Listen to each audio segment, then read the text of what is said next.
Welcome to Hatfield Park.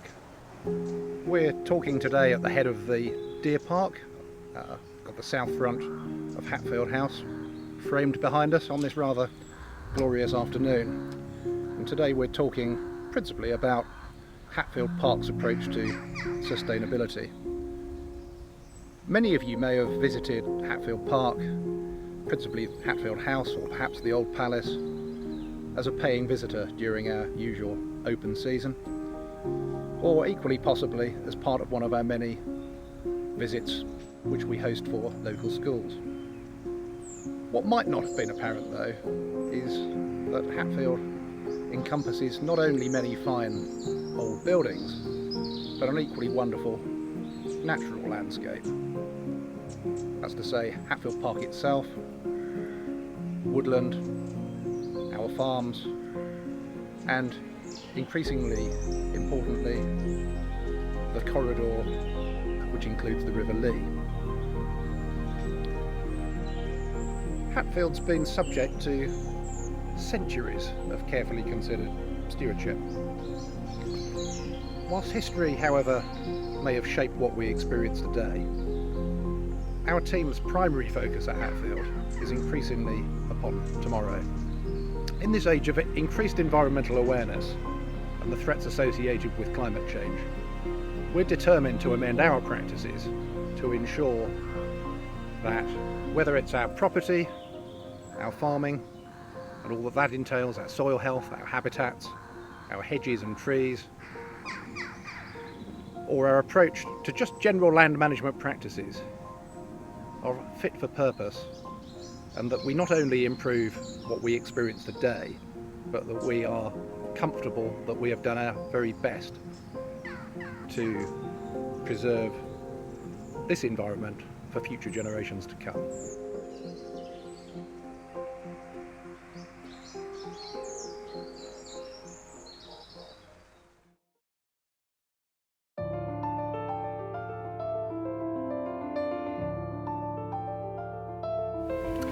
Andrew Turvey, Head of Park and Gardens at Hatfield Park.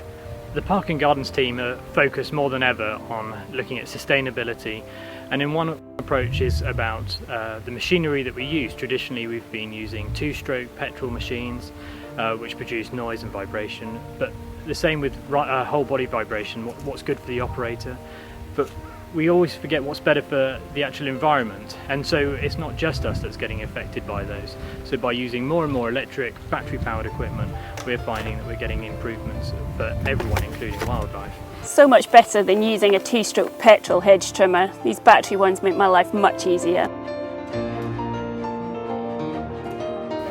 This is showing us an increase in biodiversity and the wildlife that's coming to the park. We've noticed this in many areas throughout these wildflower margins, and we're actually seeing the wildflowers increasing. So by our change of management and maintenance of these areas, from using sheep to robot mowers to large mowers, we're finding that we're getting a more diverse range of plants, and in return different wildlife coming to utilise those spaces. At Easter, Halloween and Christmas, we get asked to make decorative displays, and we try to use as many materials as we can that we find or forage from around the estate or would otherwise be being thrown out, such as towels from the house. That way we can get creative without having to use any new materials, or as few as possible.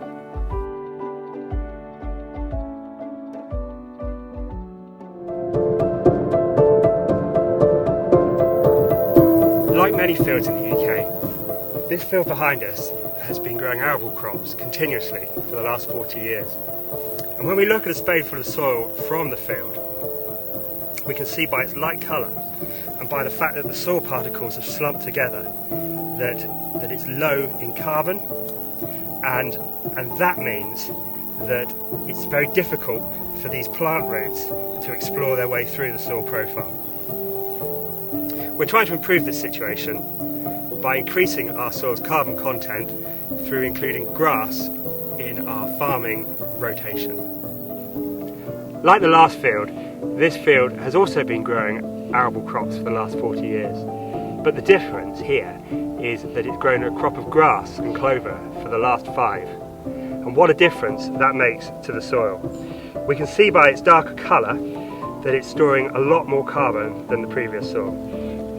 It also crumbles a lot easier in our hand, and that makes it much easier for the roots to go through. So behind us is what we call a beetle bank. That's the tussocky grass strip right through the middle. And that's a perfect place for ground nesting birds to make their nests. Lots of good protection from the tall grasses. Then on the right hand side, as we look at it, it looks like grass now, but in the springtime that's full of wildflowers, and the wildflowers feed and attract insects, and the insects are the perfect protein-rich food for the young chicks from the beetle bank. On the other side you can see the sunflowers, and they're there as a mix of different seeds which we won't harvest but we'll leave standing through the winter for the adult birds to feed on.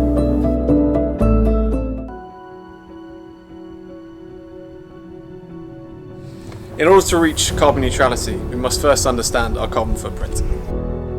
So we're working with independent advisors to understand the full extent of our current operations. Once we get a full picture, we can start the work of reducing our climate impact, whether through sustainable heating technologies like air source and ground source heat pumps, investing in green energy production, or setting the conditions to help our tenants and residents make climate positive choices. Solar technology and energy storage is key to decarbonising the estate for the future. We're committed to improving our carbon performance and helping our tenants and suppliers reach net zero throughout the chain.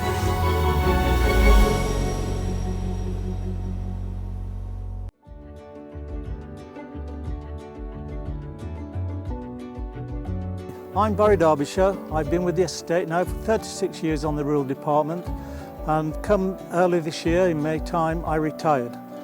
That has given me the chance now to carry on with my passion of beekeeping. It's been a hobby now for 15 years, but it's now progressing slightly more than a hobby with the expansion and the interest with the general public. I must say, through all this, the estate and their endeavours have been really good in supporting me in my hobby. It's allowed me to meet lots and lots of people, not only just wanting to get into beekeeping, but also to become friends and just general knowledge. It's also let me develop to move into a bee experience course which the park runs. Oh, there is the Queen. Not just for people who want to join beekeeping and become a beekeeper, but just want to know more about the bees and the entomology of bees and to enjoy the experience. So here's to the wonderful world of beekeeping. Let's hope it may long continue and we can enjoy it for many years to come.